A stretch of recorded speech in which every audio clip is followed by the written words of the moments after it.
ఈ setter gear box పోయింది sir, అది మొత్తం లూజ్ అయిపోయింది, సెటర్ లెగట్లేదు. గేర్ బాక్స్ గురించి ఇప్పుడు వచ్చారండి మెకానిక్, మొత్తం అంతా వచ్చి ఇప్పారన్నమాట. కంప్లీట్ ఇప్పి లోపల నుంచి మొత్తం అంతా చెక్ చేశారు. గేర్ లోపల ఏవో పుల్లీస్ పోయినాయంట, నీటి తెచ్చి ఫుల్ గ్రీజ్ పెట్టేసి మళ్ళీ రీఫిల్ చేస్తున్నారు అన్నమాట. మొత్తానికి 2 రోజులు పట్టింది. తీసుకెళ్లారు లేత్ మిషన్లు మొత్తం అంతా నీటి చేయించుకొని వచ్చారంట. అంటే మనం అది ఆ షట్టర్ని వచ్చి చాలా రోజుల నుంచి వాడట్లేదు, దానివల్ల అట్లా అయిందనమాట. మొత్తాన్ని ఫుల్ గ్రీజ్ పెట్టేసి నీట్గా సెట్ చేశారు. సెట్ చేసిన తర్వాత ఇప్పుడు స్టార్ట్ చేస్తున్నారు అనమాట. అంటే మళ్ళీ ఫిట్టింగ్ స్టార్ట్ చేసి మొత్తం అంతా నీట్ ఫిట్టింగ్ అయిన తర్వాత కంప్లీట్ ఫుల్ డీజిల్ వేసి ఆన్ చేశారనమాట. చెక్ చేశారు. ఇప్పుడు స్టార్ట్ అంటే వర్క్ మొత్తం అయిపోయిందనమాట. ఇప్పుడు ఫిట్టింగ్ చేస్తున్నారు గేర్ పెట్టేసి.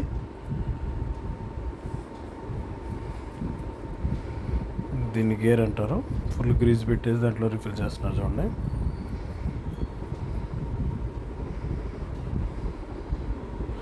ఫుల్గా గ్రీజ్ పెట్టారండి.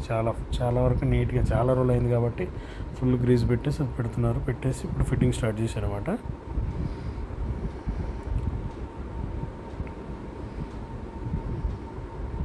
బ్రాకెట్ గ్రీజ్ పెట్టి బ్రాకెట్ పెట్టేశారు. వీడియో కట్టంగా ఉన్నారన్నమాట, మీకు అది క్లారిటీ లేదు. ఇప్పుడు చూపిస్తున్నా చూడండి. అదిగోండి ఇట్లా నట్ బోల్ట్ ఫిట్ చేసేసి దానికి ఫుల్ డీజిల్ వేసేసి మొత్తానికి ఆన్ చేశారన్నమాట. అంటే సెట్ చేశారు.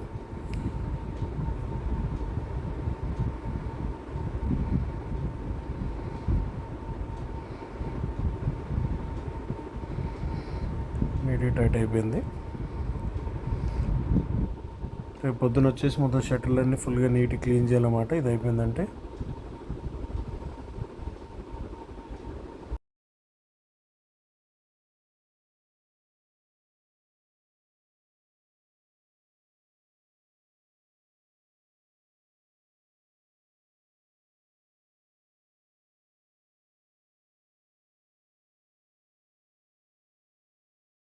ఇగోండి ఇప్పుడు ఫిట్టింగ్ అయిపోయింది. మొత్తానికి ఎప్పుడు ఫిట్టింగ్ అవుద్ది అన్నట్టు ఉందన్నమాట. ఇప్పుడే ఫిట్టింగ్ అయింది, వర్క్ స్టార్ట్ అవుతుంది.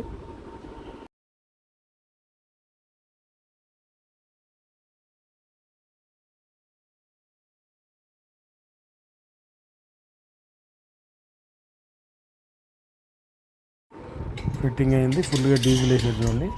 డీజిల్ వేసి ఇంకా తిప్పుతున్నాడు అనమాట. స్టార్ట్ చేశారు.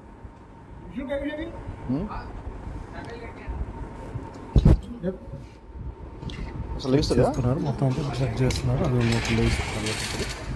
ఆల్మోస్ట్ 1.5 year అండ్ దీన్ని వాకింగ్ చేసి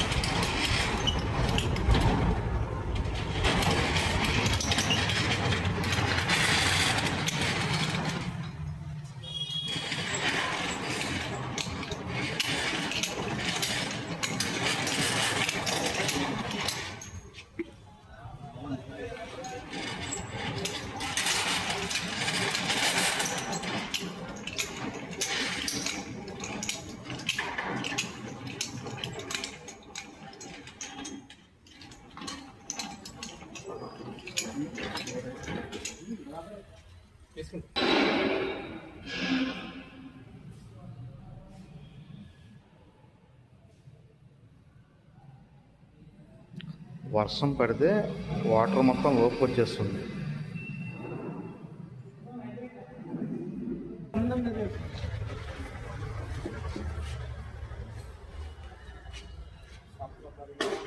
బట్ట